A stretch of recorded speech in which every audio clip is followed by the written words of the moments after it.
after rough forging, I cleaned up the handle and stuff and a little bit of the profile and the spine and all that stuff on the grinder, but I'm gonna leave this as rough as possible up here. I forged it pretty thin, had a little bit of issue with the warp, got it straightened in the temper. My goal is to get the edge cleaned, leave the flats, the scale and stuff on them, get the handle done and all that stuff.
So I got it pretty close with a 50 grit, and my edge is still a little thick, which is fine.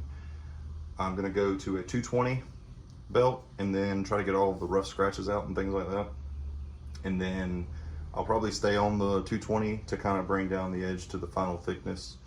And then if I can't get a smooth transition, I'll go back to maybe the 50 grit or something like that and feather that edge down and then go back to the 220 and just figure out what works. But I'm mainly just trying to keep this forged texture. Other than that, I mean, I would just go all the way with a 50 and then 220 and things like that, but that's the plan. We'll see how it comes out.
So off the 220 belt, it's a lot cleaner.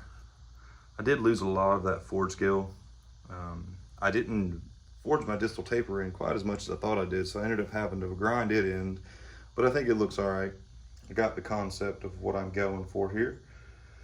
So next I'm gonna go to the Scotch-Brite belt, and what the Scotch-Brite belt is gonna let me do is it's gonna clean off my high spots, and I'll be able to see the deep scratches a little bit better because it'll knock out all the small 220 scratches, and I'll be able to go back and pinpoint where my rough 50 grit scratches are gonna be after I clean it up on the Scotch-Brite belt. So that's the plan. So with the Scotch-Brite, I got the speed of the grinder turned down a lot because I really don't want to go up here and mess anything up, because with the Scotch-Brite, I'm gonna do it bevel down, because in the past I've had this, even though the edge is still kind of thick, have it catch and mess up the Scotch-Brite. They're kind of expensive, so this is what I'm gonna do.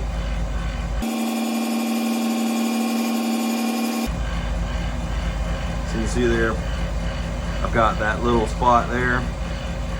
The Scotch-Brite will help me figure out where my rough spots are compared to, you know, so that's the plan.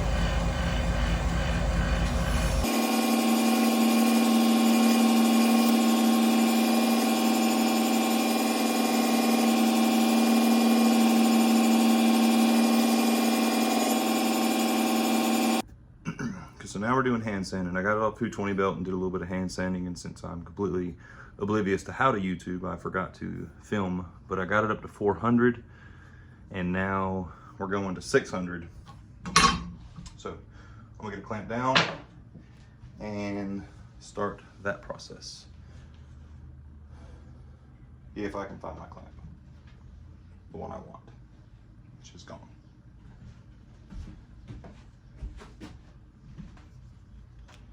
Never mind. I have a knife gluing up an epoxy right now, and it's being used. So I'm going to use this one.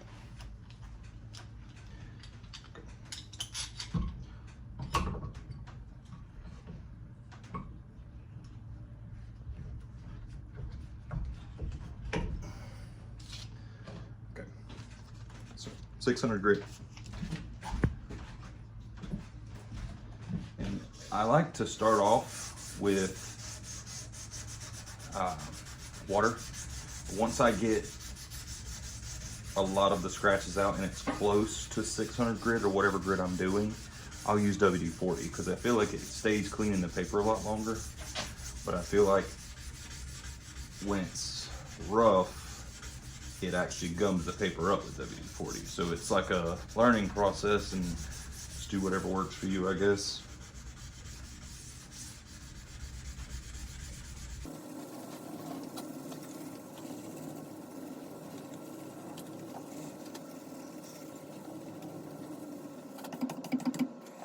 For anyone who's new to hand sanding or, you know, aggravated by the whole process,